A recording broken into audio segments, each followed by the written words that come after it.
The group you cobbled together for your latest campaign is a mishmash of friends and acquaintances that really get along, that is, until it's time to start role playing. One character is constantly starting fights, another is trying to seduce everything you describe in the scene, and one character barely speaks at all. You look around the table and start to feel like you can't provide a good enough game to satisfy what each player is after in an RPG. Everyone is different, and that includes how someone likes to play a game or approach a new character. How do you make a campaign, or even a single session, to cater to all your players? How can you know what types of players you have at your table? We'll be covering how to identify types of players and what to put in to appease certain player proclivities tonight on Playing God. I'm Nick Logie, and with me is Xander, important to get tanked in play, Nolan. Hey, man.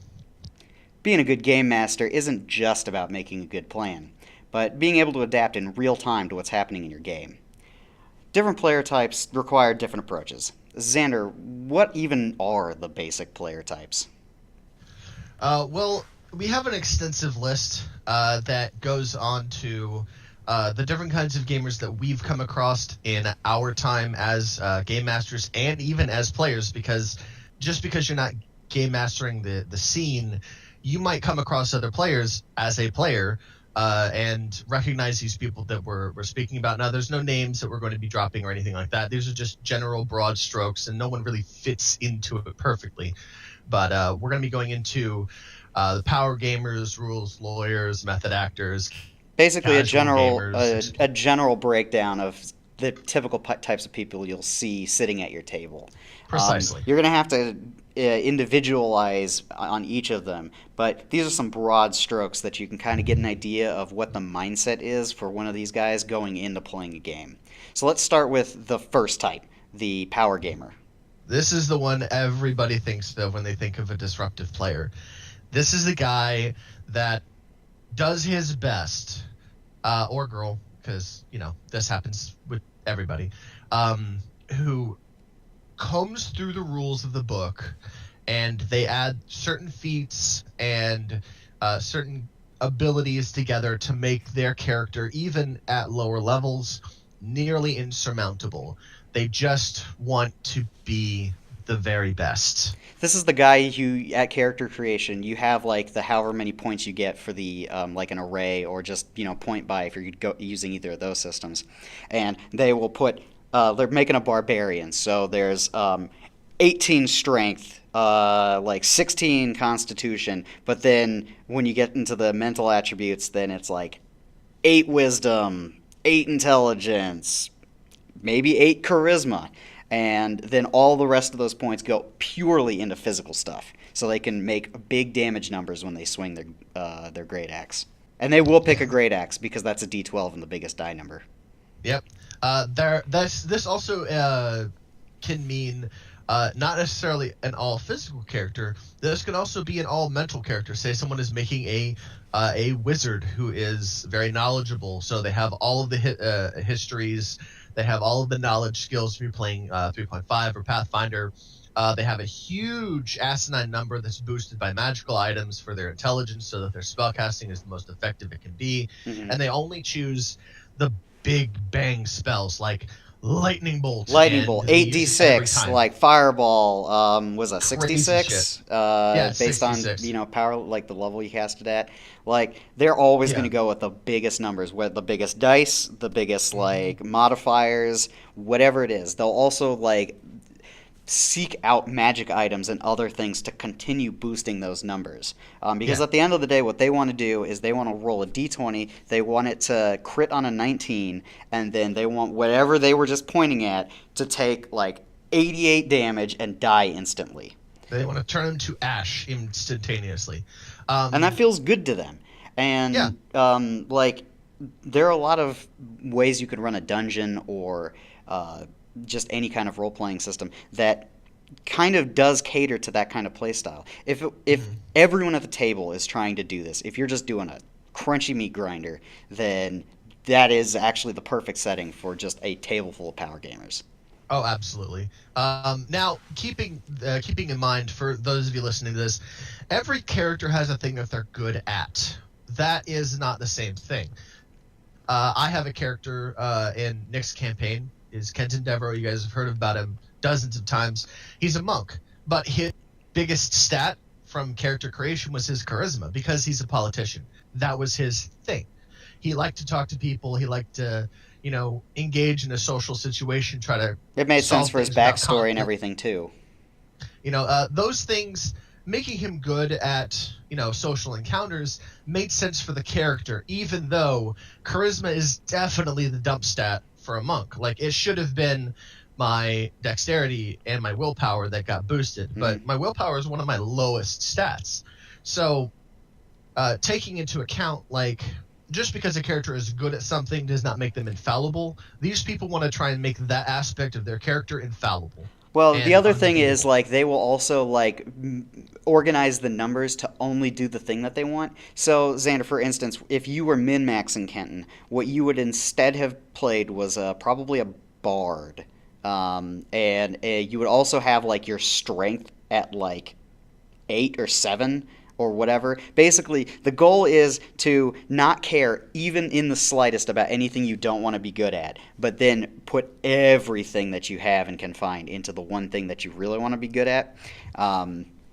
Or if you're like trying to be good at everything, then you try to acquire magic items or other trinkets that will compensate for the lack of what you perceive as missing. Mhm. Now, because this gamer type and style is so prevalent within our community, as game masters, we've come up with ways of dealing with them. One of the things that I will openly state is having one of these guys or gals in your campaign isn't necessarily a breaking point, because it simply means that you have a one-dimensional character who's only going to be fighting, and your other players get more spotlight because that person only wants to be in the fight. Yeah, that And hyper specialization really comes back to bite them in the ass in Yeah. certain degrees. But that also means that because you have this super mega death cannon just sitting on the sidelines waiting for death cannon to begin, you can actually throw bigger monsters at these players. Exactly. And they can get the feeling that they're accomplishing more physically, even if their characters aren't the one who's dealing 12d6 damage every fucking turn, so that it's a little more balanced. Well, it could work out for the other players too, because if they're not going into this wanting to have super combat characters, and you got a guy who does want to do that, then if you throw the big monster at him and he kills it, then he's happy. Your other players are also happy because then they don't have to deal with that bullshit themselves, and they get the experience points just the same as the big guy. Exactly. Yep. So there are good aspects to even this kind of gamer. And as Nick said earlier, if you go to a convention and they're running some, a meat grinder module, you want to play you want to be power big gaming numbers equals because better. the game is expecting you to. Yeah, you don't have role play time. You can't sit there for 2 hours and discuss the minutia of social engagements throughout, the kingdom. Yeah, you are there to pull goblins into the meat grinder is kick open a door, there's 12 goblins, get them. Kick open the next door, why is there a vampire? Who cares? Let's get them. Kick open the next door, is that the Tarrasque? Are you fucking serious? All right, let's get them! And then that's when the game's over. So, like, power gamers aren't really the worst ones really to deal with because they know what they're after at least. So if, like, you're not trying to deal with a bunch of nuances, just like they want a strong character to do strong stuff, whatever that is. Yeah, going to the next type of player is one that is kind of like a yin and yang situation. It's got two sides of the same coin. It's a also really a double-edged sword.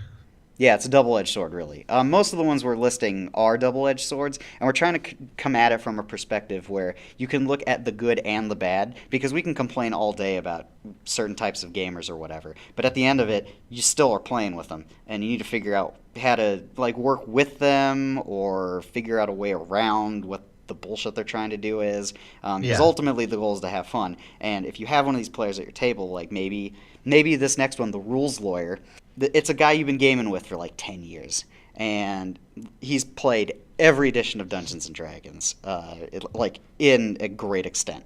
And so the rules lawyer, right? The rules lawyer knows all the rules, like the big rules, the small rules, like the stuff that you're not expecting, that has one paragraph like on page 188 that you've never even seen before. And knowing all the rules isn't necessarily a bad thing, but a rules lawyer, when it comes down to it, is somebody who will always bring up the rules, no matter what the situation is. Yeah. Xander, why don't you give us a couple examples of this? One of the things that I've ran into is I would say that I'm a decent DM, and I would say that I know the rules fairly well. But I've come into encounters where I've allowed players to do things that don't necessarily coincide with the rules, because I think it's fun. It's cool. It's really interesting in that moment. And one of the first things you read in just about every role-playing game book is that these rules, quote unquote, are a touchstone. They're a guideline by which to kind of create the game. Make it your own after that. And I ascribe to that greatly. But a rules lawyer will jump in immediately and say, actually, they're not allowed to do that. And here's why. This is the page number. This is the paragraph number, subsection B. And it's you just want to tear your hair out. Yeah, you hear a lot of no from rules lawyers. Yeah. That said, these people can also be a boon at your table if you're sitting there and another character is trying to do something and you have no idea where in the book to even start looking for a rule regarding this. If you turn to them and they say, on page 255, you'll find a paragraph that explains how this is supposed to work. My suggestion would be this, this, and this. And yeah, or they'll just tell you the rules, like, yeah, it's this call. You don't have to follow it. So I was actually sort of a rules lawyer in our Starfinder game that, well, my friend Thor runs, or ran at one point. And that group still wants me, like, really hard to get in on every one of the games that they do. Because, and this is a quote from one of the later GMs who's been trying to invite me to his game, and it's, you know the rules and you don't shove them down people's throats.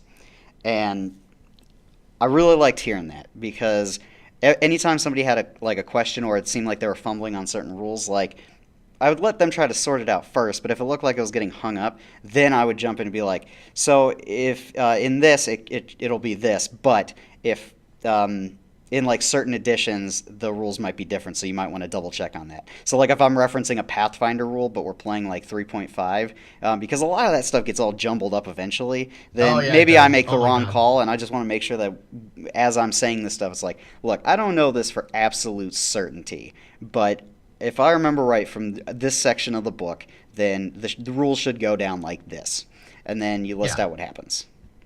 Yeah, like that's the difference between having, that slimy defense lawyer in that TV show that's just working over the witness, trying to make them seem incredible, versus the guy who's just trying to make sure his client, who really is innocent, doesn't get the death penalty for something he didn't do. It's those two kinds of lawyers. They're both lawyers. Like there's and we're actually going to get into the bad version, like the worst version of this a little later. But for now, like rules lawyers, one of the main negative aspects that people bring up about them is that because they know everything about what's going on in the game system, there is usually going to be at one point a protracted debate or argument that pops up at your table because somebody's trying to do something. The rules lawyer is saying no. The GM is not actually sure what to go with because, like, there's the conflict of rule of cool now, but later on, like, are we setting a precedence for this thing? And so you can kind of see the wishy-washiness, and then next thing you know, you've spent like 30 minutes to 45 minutes, like, arguing about something that really didn't matter that much at the time. So if you are going to like spout a bunch of rules at people, then make sure that you know what you're talking about and that you know that what is written in the book is not written in stone. It's written on paper with ink that's very smudgeable. Yeah, don't try to cram it down their throats, especially as a GM. You don't want to mash these rules down as law, because you don't want to be a rules lawyer as a GM either. Oh, hell no! You want to know the rules, granted, because then you hear this all the time from all your players. I want to do this thing. No, you can't do that. Can I do this thing? No, you can't do that. And then it just snowballs until nobody's having fun. Yeah, don't do that. Now, not allowing real life things into your game that make no sense to add there and say these do not this does not coincide with the rules. I'm not allowing it. That's different. Totally run the game how you want, but don't push your players like that. Yeah, if you're It's going to not do fun house for rules, we have a whole episode about this, but basically make sure your house rules are set and they know what they're getting into before they start the game. It's a very short version of that and hour-long episode. yeah, and hold to it. Don't go wishy-washy yourself. Yeah, that's why I was mentioning precedents earlier in terms of rules lawyers and that, because there have been several instances in Legends of Latir when somebody's wanted to do something and I had to stop because the rule of cool wanted me to say, hell yeah, that's awesome, let's do it. But the rules part of me was like, if I let them do it now, I have to let them do it later. And if they do it later and it's a different point, it's going to seem like I'm either playing favorites, which is always bad, or No, never do that. or like I don't know what I'm doing, which that's not the worst thing, but basically if your players lose confidence in you, they might not want to come back to the table. But that pretty much does it for the rules lawyer, because like all it comes down to is they know the rules, they might know the rules too well. Just be reasonable with it. So the next type of player, you really don't see that much, but when you do, it's very obvious when it happens. Now, I don't know if you've had anybody at your table like this, Xander, but I'm talking about the person who could best be described as a method actor. Yeah, I've actually played games where I've been the method actor. It's basically where the line between the character and the player is really blurred. It can be really disruptive. It can halt the game, and they don't really have an out of character voice. Like, there's Xander the player, and then the character, and they're never out of the character. They're always speaking in play. We've all heard of the term bleed, probably, when it in terms of role play versus out of character. This is where there's so much bleed that you're not even sure where the character ends and the player begins anymore. Because both Nick and I have played. We haven't just played role play games. We've also played games where live action role play where you are that character for several days at a time. You eat, you sleep, you take a shower as this person. You don't really have any out of character time. It's really easy to fall into a method actor sort of standpoint. Now, there are places where the method actor is awesome. Like you're sitting at the table and it's a really tense moment. There's a lot of feels going back and forth. One of the other characters just died, and this player who's really close to them is almost screaming inside, and they're just sitting there weeping, real tears running from their face. This is a real feeling that your player is experiencing. This is a place where I've been too. But making sure that you don't allow it to become so heavy-handed that you don't have an out-of-character voice as well means it's a really fine line. And a method actor as a player has to be very careful with that. And especially if you're a GM, you have to be really careful about adding those kinds of scenes, because a method actor will make it a part of themselves, and they will go on and on and on and on, and they will carry it throughout the rest of the campaign. And it can be very disruptive. It can be really painful for the player, and it can mean that the game will come to a screeching halt and possibly never even get picked back up. Indeed. A more practical kind of idea of what I was thinking behind this is when somebody would just straight up refuses to speak in any terms out of character. Like, what I'm thinking of as a more concrete example is your party is sitting around trying to plan out like a bank heist. Or whatever it is that involves planning.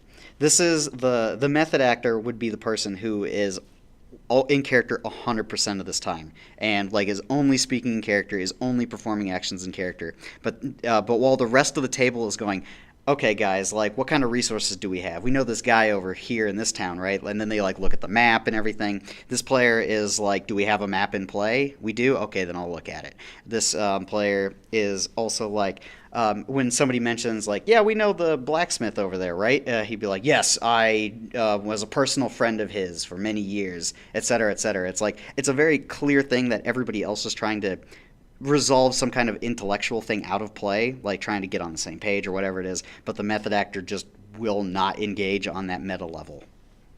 Yeah. Being in a meta headspace is required for a lot of Dungeons and Dragons, Pathfinder, Shadowrun, just about every game system. And the reason why is because in that world, the rules don't exist. It's a reality, not a bunch of words on a page.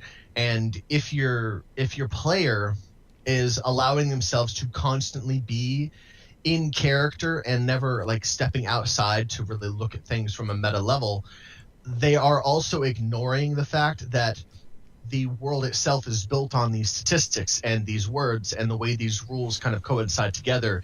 And because of that, they can't make any comment or Oh engage yeah, intellectually they will on that not say level. anything. Yeah, even if it's Yeah. burning up inside, let them say something. So if we cycle back to the LARP thing a little bit, that's actually one of the reasons why I got so turned off by LARP eventually, is because like being the same character for 3 days, it honestly got really, really boring for me because unlike a lot of the people who were there, I didn't have like I had a three-dimensional rich character, but I couldn't talk to any of the characters for like hours on end because I didn't live this life. I'm either Yeah. making it up as I go along, or I might be butchering something in the setting by accident. Yeah.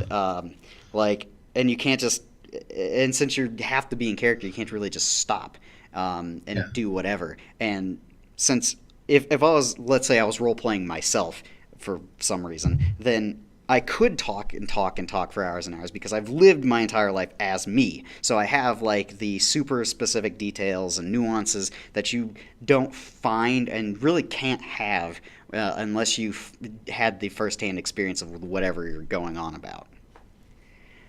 Yeah. Well, where on the flip side, method actors, like I have some method actor tendencies where games are concerned. I thrived in that particular kind of social setting.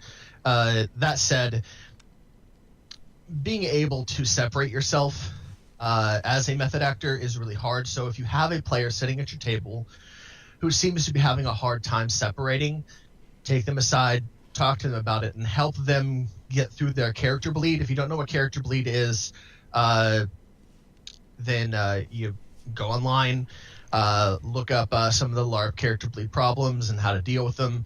But make sure that you understand that this is a problem that could very much impact one of your players, especially if they have a lot of experience with Yeah, like LARPs and stuff we're like not that. decrying people for being in character or like acting out and doing all this stuff.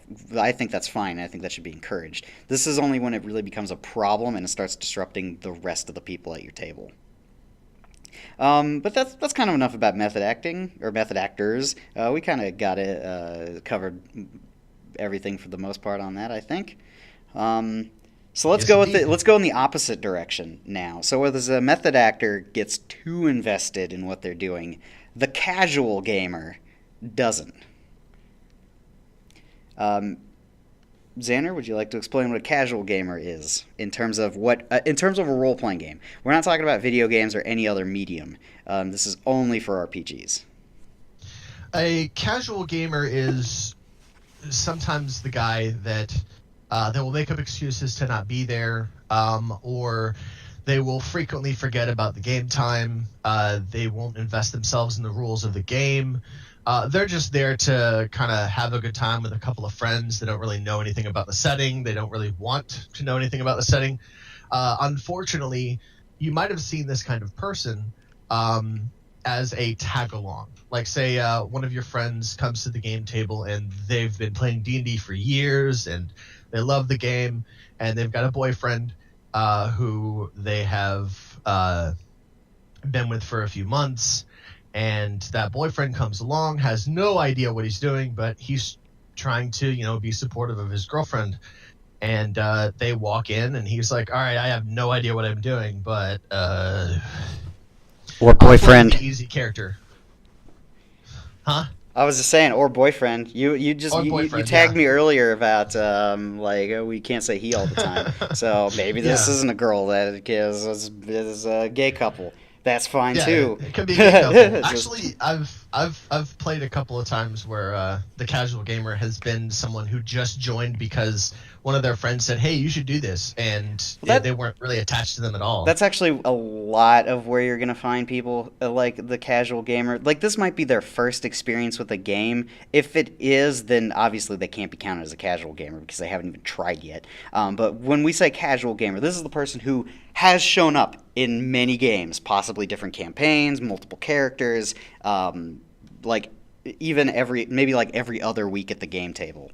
Like, this is somebody who is there but not all the way there, who's not committed to to actually playing a real tabletop RPG with their friends. This is somebody who's just there to hang out. Great if you have a group of people who just like the beer and pretzel style games where you're not having like a big elaborate world that you have to explore and like learn about all the different political intrigues and stuff. This is perfect for the person who's just like, look, it's Saturday, I've had a rough week, I just want to sit down, I want to pop some corn, I want to sit at this table, and then I want to roll some dice and kill some goblins.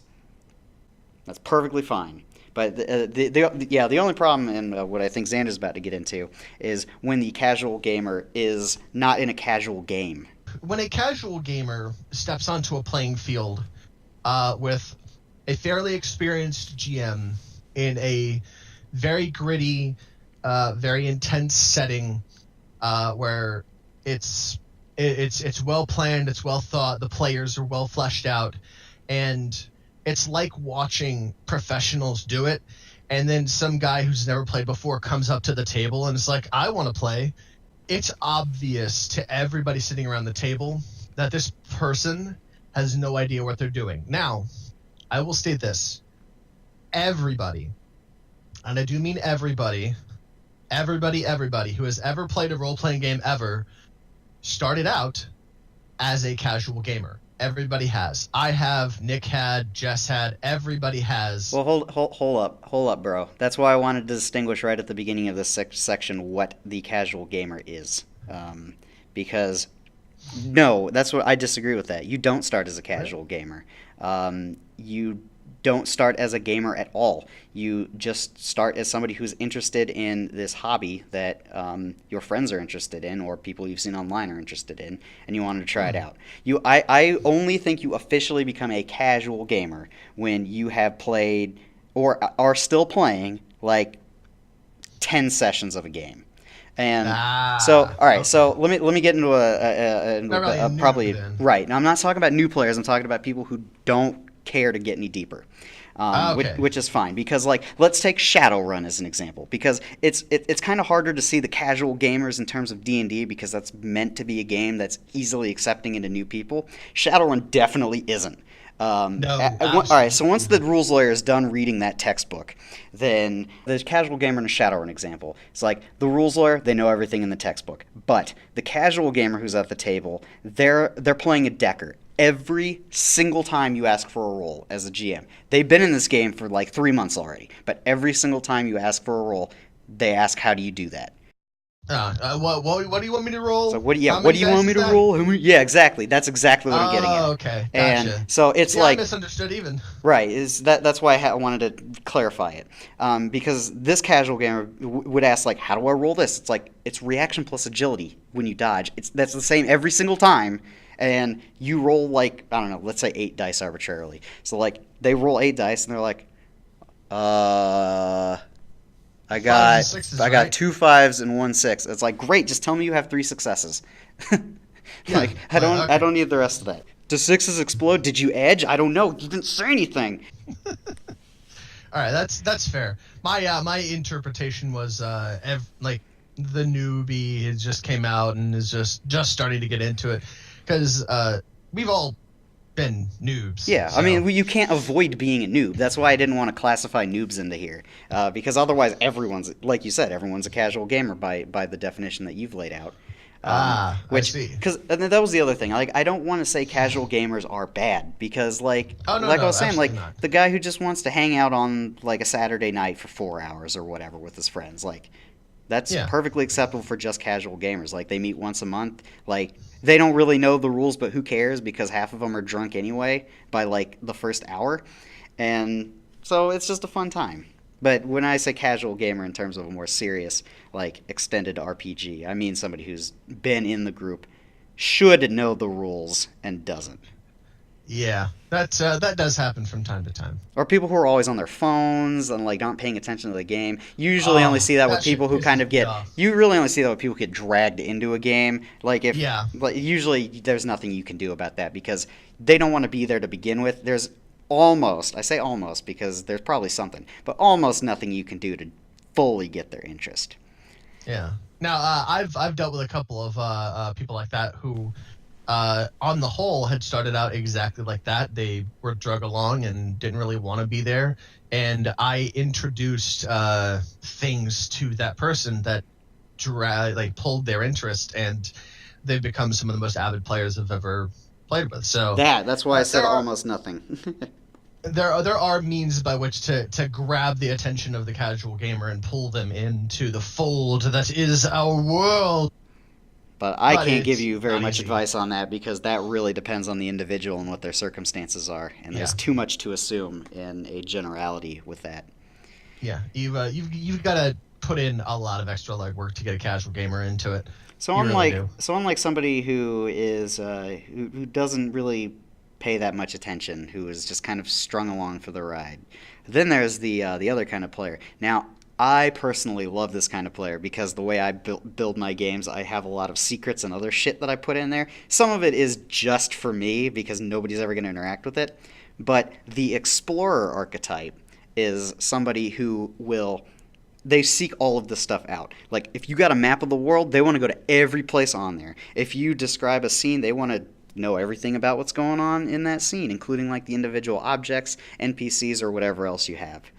Um, and this, they're interested in discovering whatever you have in the setting, like whether it's the big macro scale stuff or like the micro scale stuff. People like this really enjoy, like, say you're in a tavern and the guy is washing down the bar and he reaches below and grabs a bottle of something, takes a swig of it, corks it, puts it back down.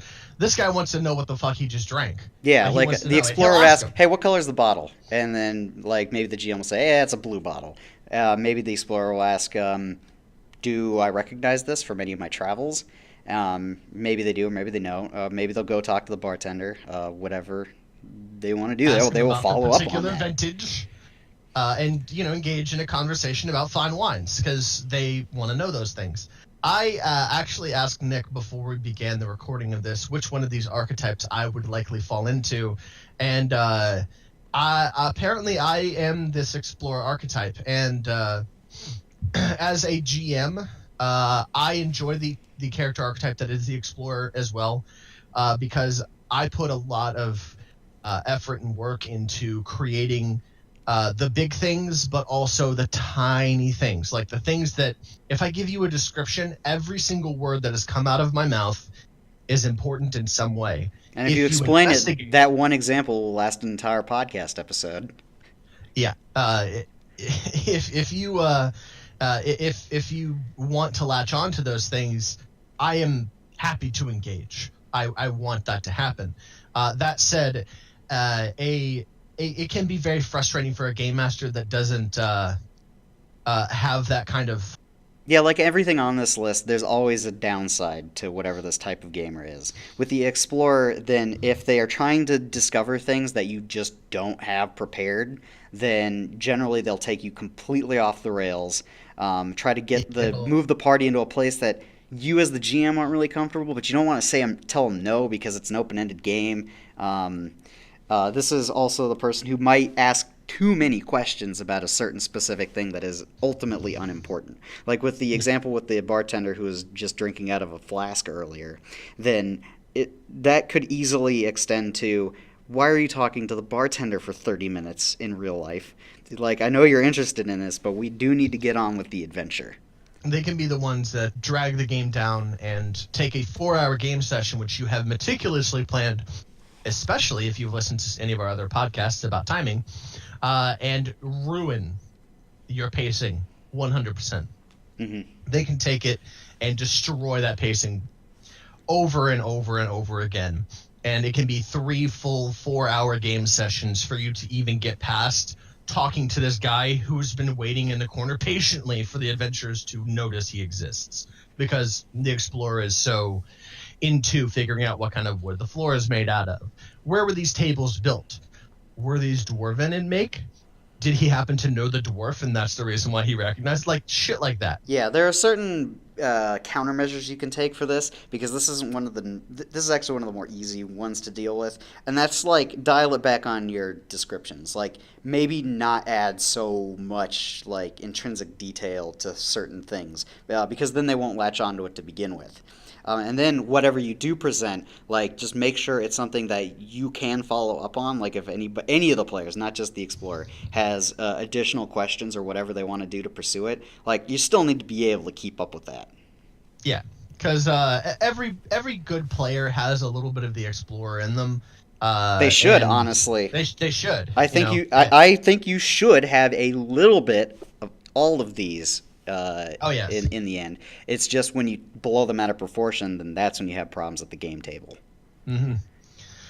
So moving on from the explorer, yeah, let's talk about the flip side. Let's talk about the other side of this rules lawyer coin. Xander, exploit gamer. Exactly, the exploit gamer. This is different from the rules lawyer. Because whereas the rules lawyer is attempting to know every possible thing about the game and then like making sure everything sticks to whatever the book says, almost at a no matter the cost situation, the exploit gamer may or may not know the rules, but that doesn't matter so much because they only care about what they can get away with. This is the guy or gal who read off 3 separate paragraphs for how these particular abilities work together, so that in any instance when the game master, who is playing God, We've done the pun before. Let's say there's a buzzer. is sitting there sputtering because the rules state that this player can get away with a thing that you do not want to allow them to get away with, because it subverts everything that you have planned. Not in a small, minor way, like they walk into a bar and they use this feat to identify the guy when it was supposed to be like a bit of a question. When you roll perception or insight or something like that, yeah. Like that's not a big deal. This is the person who walks up to the guy who's one of the sub-bosses, and they say, "I'm about to," and the player says, "Nope, button," and you're like, "Wait, what?" It's kind of the opposite of this thing.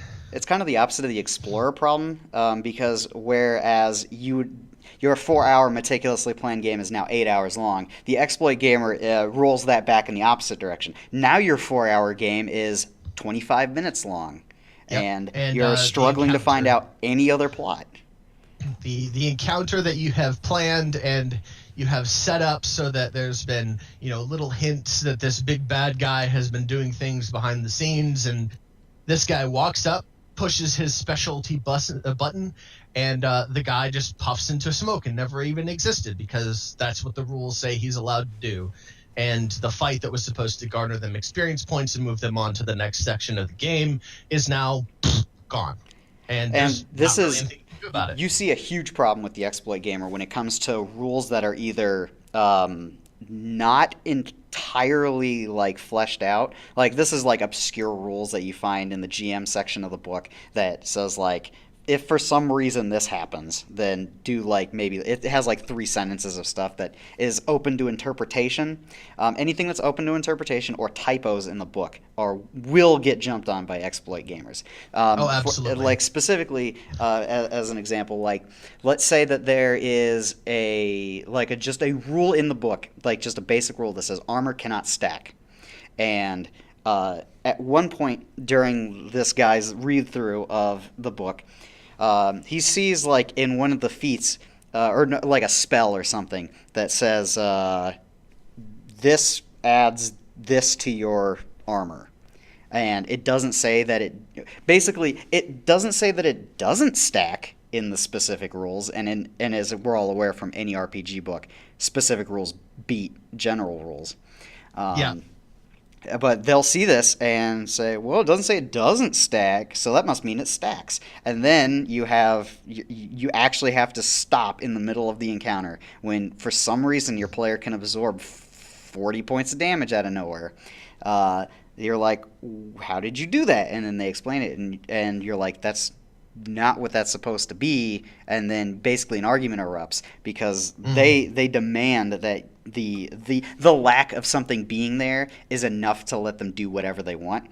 In reality, then like they're just trying to circumvent the spirit of the rules, and that's, I guess, fine if you're doing a lawyer RPG. You're playing Phoenix Wright on tabletop, but not so much when you're trying to entertain a group of 5 people. Yeah. Now, one of the things that you might come across and how to combat this is something that is both a good thing and leaves a bit of a bad taste in my mouth sometimes, is the expansion books.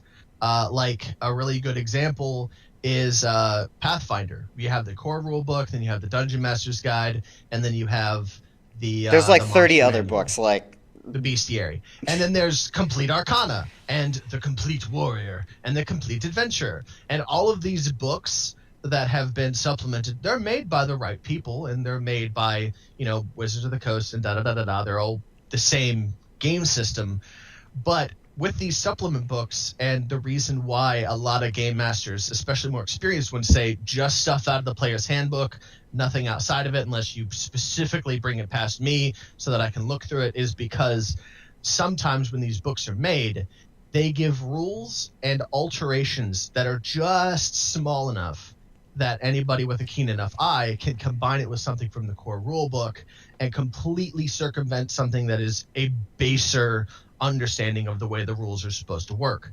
So when your DM or even you as a GM are considering whether or not to allow these kinds of books, you are either going to have to be a rules lawyer yourself, have read everything to do with all of it, and understand how it all might work together, or just say, if you want to bring something from another book, bring it to me. I will look into it, give you. That's how you kind of. I know I've said it deal with the before actual game. in one of the episodes, but this might be a good time for you to actually say, all right, if you want something from another book, you have to physically print out the page that has these rules and hand it to me, and I will keep it. Oh, yeah. Like, you don't give that back to the player. Like, you keep it for your own reference during the game, in case you need to. But exploit gamers will generally find anything they can to get away with doing something they probably shouldn't be doing. Yeah, and another problem with these kinds of gamers is that they're not really in the game to look for a specific goal and what they want to do. They just want to get past things that don't interest them, and beyond that, it doesn't matter. Yeah, these are like the get to the content kind of players. Like, the content's whatever you make it, but I don't know. I'm not really certain what the mindset is going into that.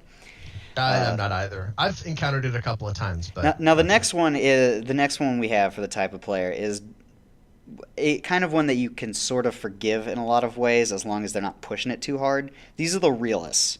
These are the people who think that the game, as much like in play, should operate as closely to real life as possible.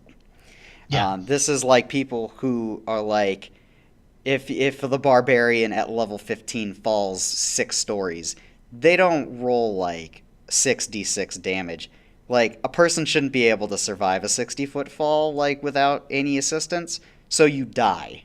And then the barbarian's upset because why don't I get to use my mechanics? Because fall damage is bludgeoning, right? So that would technically get resistance if he was upset. This existing as a player is specific for a good kind of for a certain kind of game.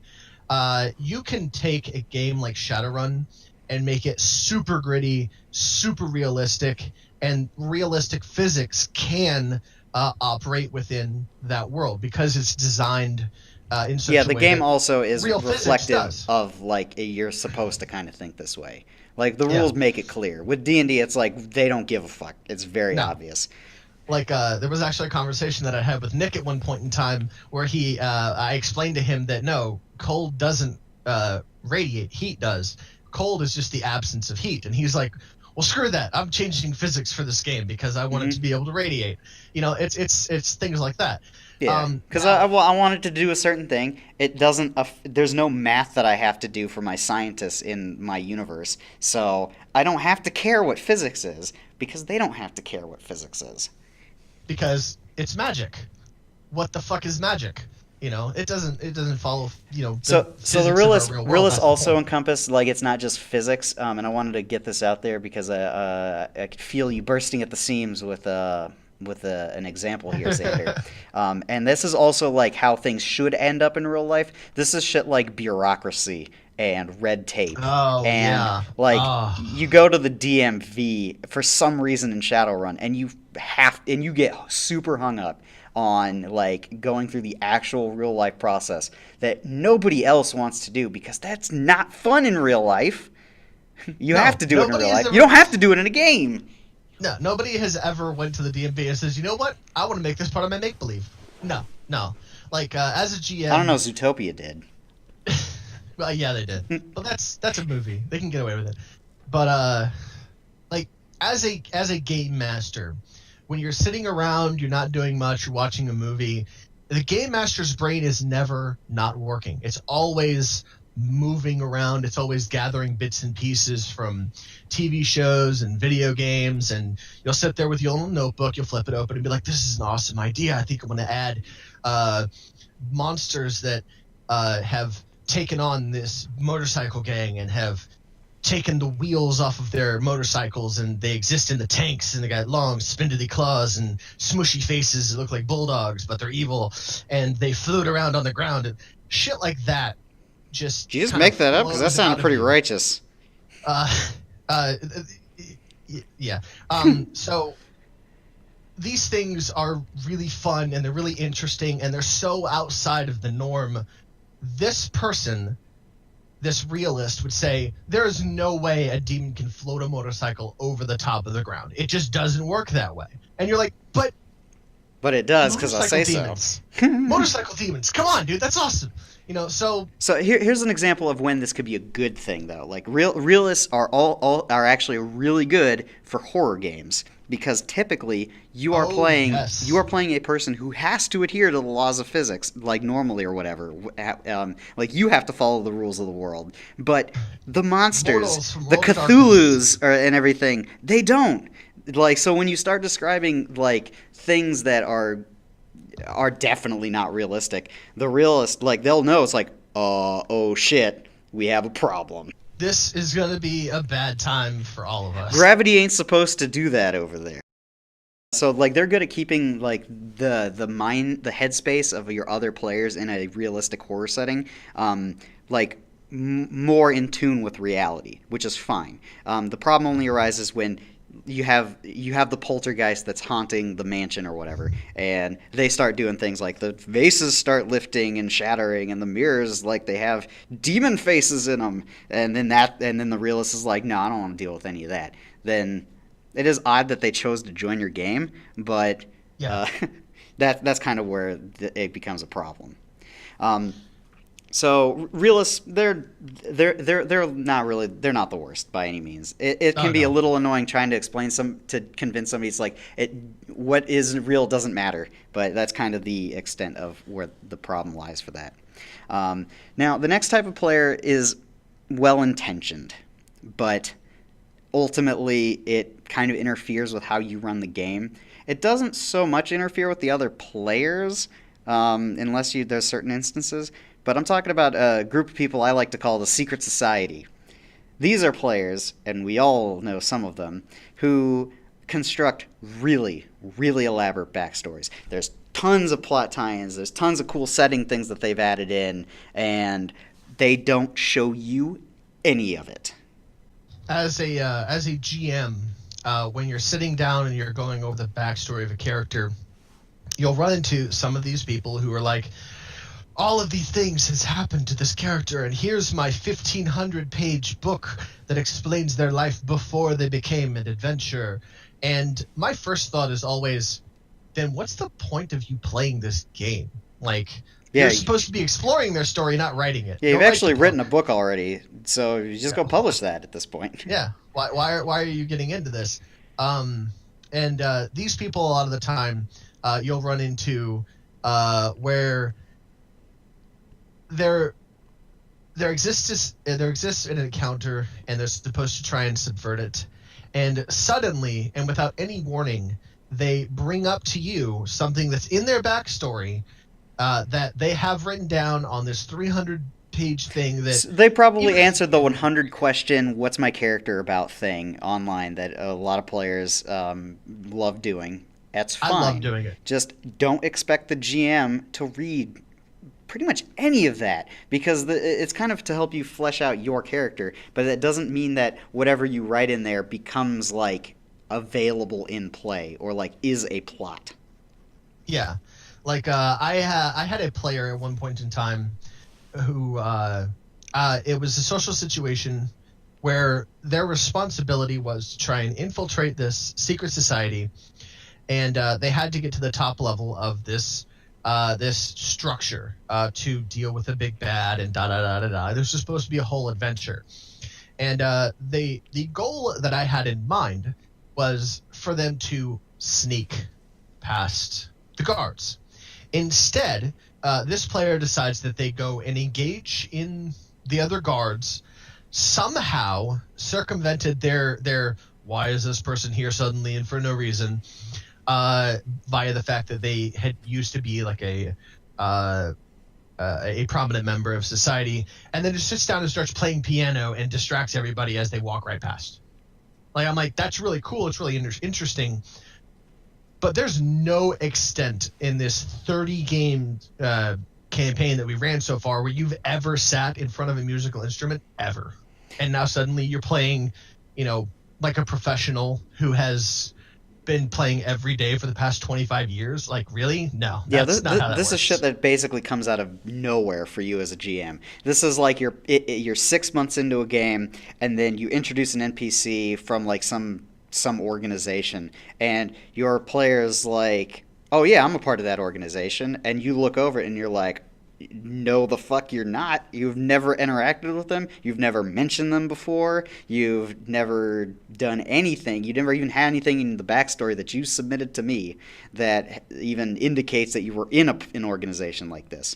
And but lo and behold, like they will, and they can always bring up a document that they filled out. Like maybe it's this 1,500-page book that they've written, and they're like, "Yeah, I mean, it's like this. I wrote it out right here." It's like, great. Yeah. I didn't know any of this. When I was 12 years old, I was part of this, and I got out for my own reasons. But I know the handshake still. Like, Had I known that before you started playing the game, then I would have been like, "Oh shit, that's pretty cool. Yeah, it is in your backstory. Well, all right, that kind of changes what I'm going to go with." But if it's Yeah. not something that I'm expecting, or I mean, not expecting, but not something that you've ever mentioned in the past, my answer is going to be a hard no. Like, Yeah. even if you say that's part of your backstory, I'm going to say it absolutely is not because you did not mention it before now. So I'd be straight up with the player about that. I'd be like, look, that's just not happening. Like, you're not a part of this organization. If you would like to become a part of this organization, there's a member right there. Why don't you try to see if you can get recruited? And Yeah. then, like, you could do it in play. But that's basically what the secret society of players comes down to. Just a lot of stuff that is rolling around in their brains that they don't tell you any of, or any of your other players, or say anything in play, and it just blindsides you. Now, that's not to say don't create a rich and fulfilling backstory for your character, because totally do that. Yeah. But make sure it's at least concise, or you have a document with all of the important people, organizations you're familiar with, and all of Basically, those things. I would up say front. that anything that you care about, that you want to see in play, whatever it is, no matter how mundane or how grand it is, put it in your backstory. The thing that you give to the GM to read before the campaign starts. Because that is going to allow the GM to more effortlessly intertwine the stuff that you want into the game. Because if they knew you were in this organization to begin with, then maybe that was like a secret win condition or something that they had written on their session document. Like, okay, if this player pulls this card, like, or does the handshake thing, then there's a different route that they take, basically. Yeah, like in any video game that's kind of open and free form, if you had made choices previous to this interaction where it gave you the option for optional dialogue, Oh that yeah, wouldn't show up if you had not. it's like Fallout. You Exactly. you have charm in the brackets, and then you have a line. If you don't have charm or whatever the perk is, then you don't get to make that choice. Uh, Hmm. something that you mentioned earlier, Xander, about circumventing encounters. Fights is what I'm thinking of in particular here. Brings us to our next player type, which is the tactician. Ah! You know way more. You've engaged with that more than I have. Okay. So the tactician is an individual who tries to defeat an encounter by playing through it with logic. They go through the engagement meticulously before it even begins, and they basically circumvent the entirety of all of it. An example that had occurred, I had a couple of players at one point in time who were playing in a short campaign that I had started, and what they did was they were supposed to engage with a small band of hobgoblins. I believe they were hobgoblins. Don't quote me on that, but they They're were literally supposed being to... recorded, Xander. That means everything you say is a quote. Fair enough. Don't quote me on that. Is now in quotations. So they were supposed to engage with this band. They were supposed to talk it out, or maybe fight a small number of them and kind of exert their will that way. These players chose to not do that. What they did was one of them used an ability to alter their appearance to turn themselves into this creature, and then walked into their base with a cart full of poisoned meat. They drug it up. Everybody partook, including the chieftain, who was supposed to be a big bad later on in the story, killed every single one of them, and according to my XP chart, they would have gained 7 levels, which I couldn't tell them they didn't get because they did defeat over 100 fucking hobgoblins at once. And they were level, 2, I think. So they got to, level 8 suddenly and without any warning. And The tactician that- really comes down to what game you're playing. So Ugh. if you're playing a Dungeons and Dragons game where the goal is pretty much to get into combat because that's how the rules are written, then you don't want to have tacticians very much in this game, because these are people who will try to take out this encounter before it starts, like Xander was saying. But it's more than just Yeah. killing everything. These are also people who will they'll take whatever the encounter is, even if it's a non-combat encounter, and try to see if they can defeat it before they have to engage with it. Yeah. So this can be good in certain games like Shadowrun, where Yeah. where you can have entire sessions that are just planning a crime that you do. And Yep. that is the perfect place for this.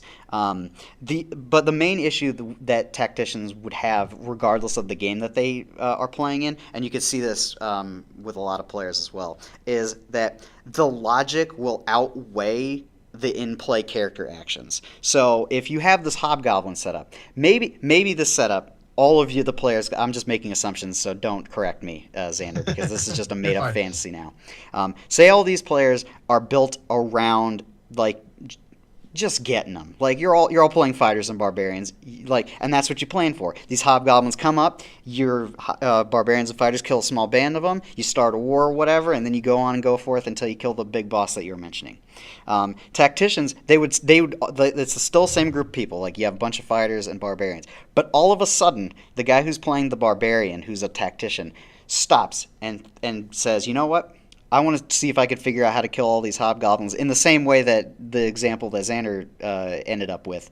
But that's completely out of character, because the logic allows them to solve the problem. Yes, but that is, and technically they're not metagaming with anything, which is why this is its own thing. But the logic overruled the character. This character who's gone into a rage the second like combat starts, is now suddenly sitting down with a battle map and like positioning.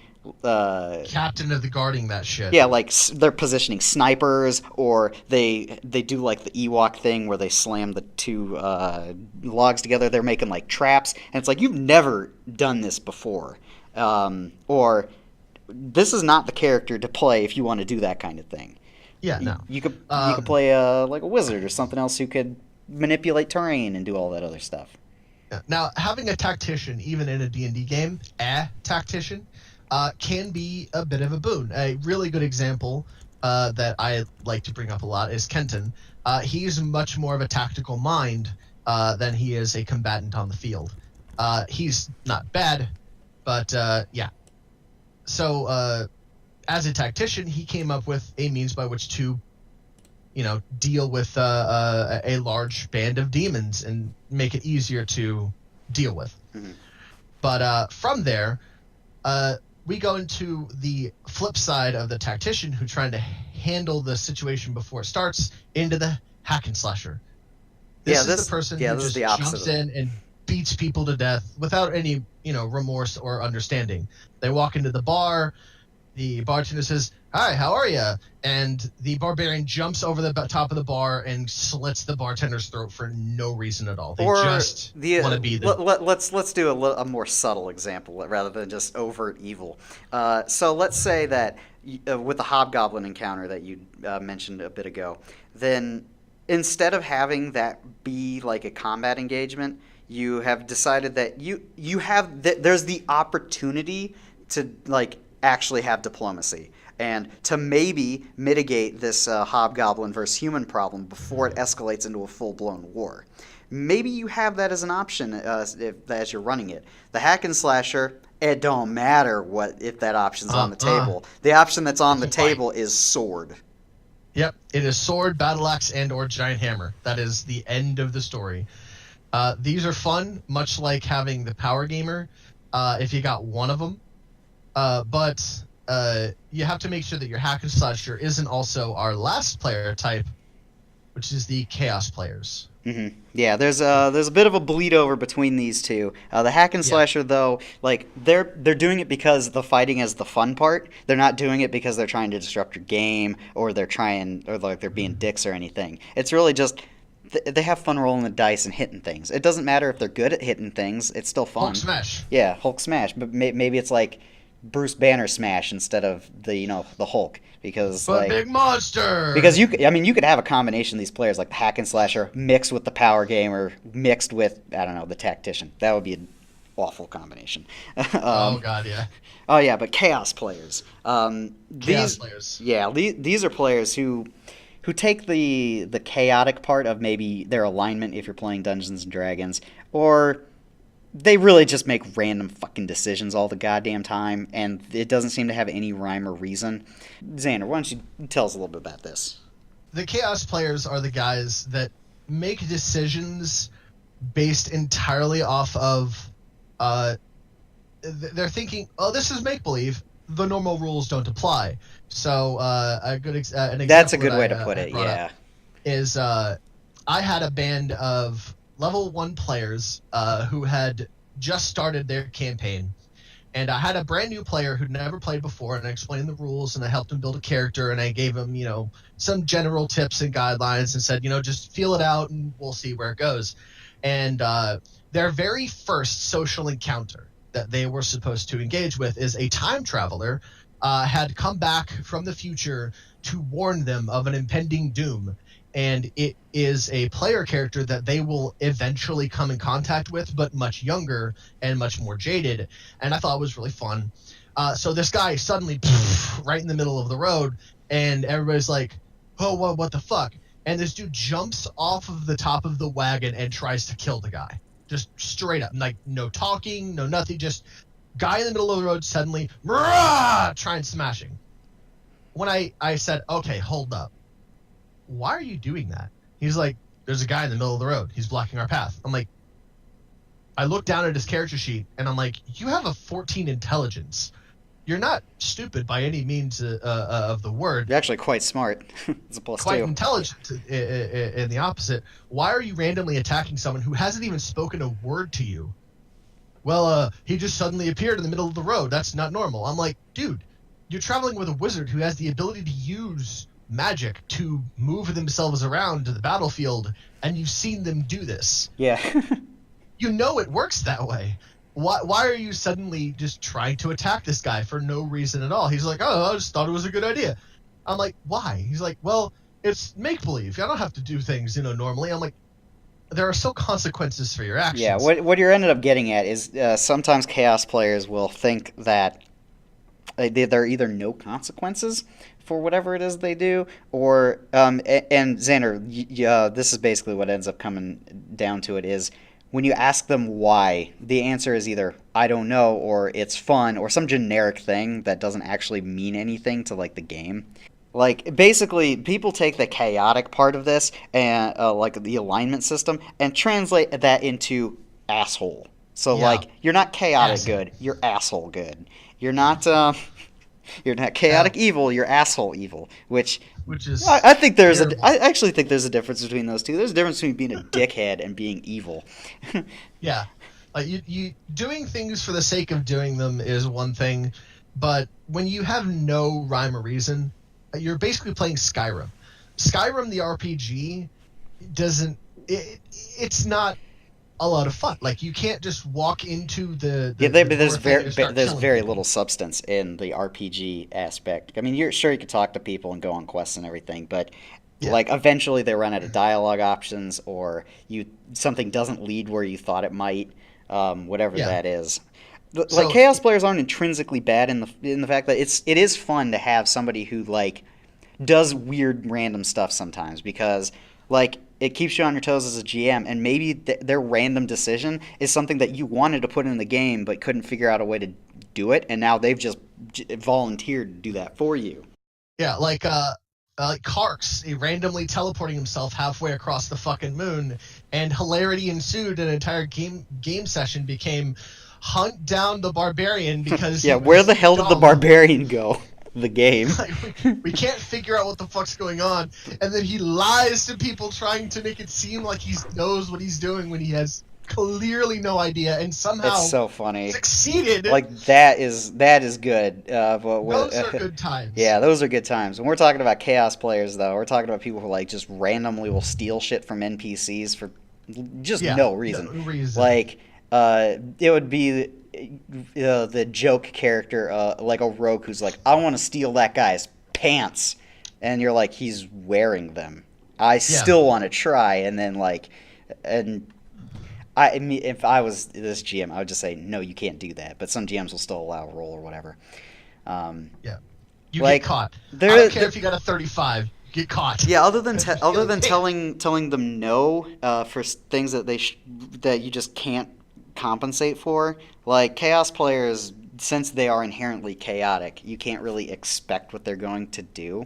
But if you have somebody who in your group that does do a bunch of random shit just all the time, then you might be able to trick them into thinking they're being chaotic when they're actually not. And that's by intentionally putting stuff in that you make sound like it's a mundane thing that just don't pay attention to that. Don't worry about whatever's going on in that corner. Yeah, you walk into this room and it has this thing. Don't even worry about that thing. And then you're like, I hope they worry about that thing. Yeah, and then the Chaos player, who is probably going to worry about that thing, even though they think that they're just randomly stealing some object off of a shelf. It turns out that object is the MacGuffin for the quest, and you've just tricked them into doing it.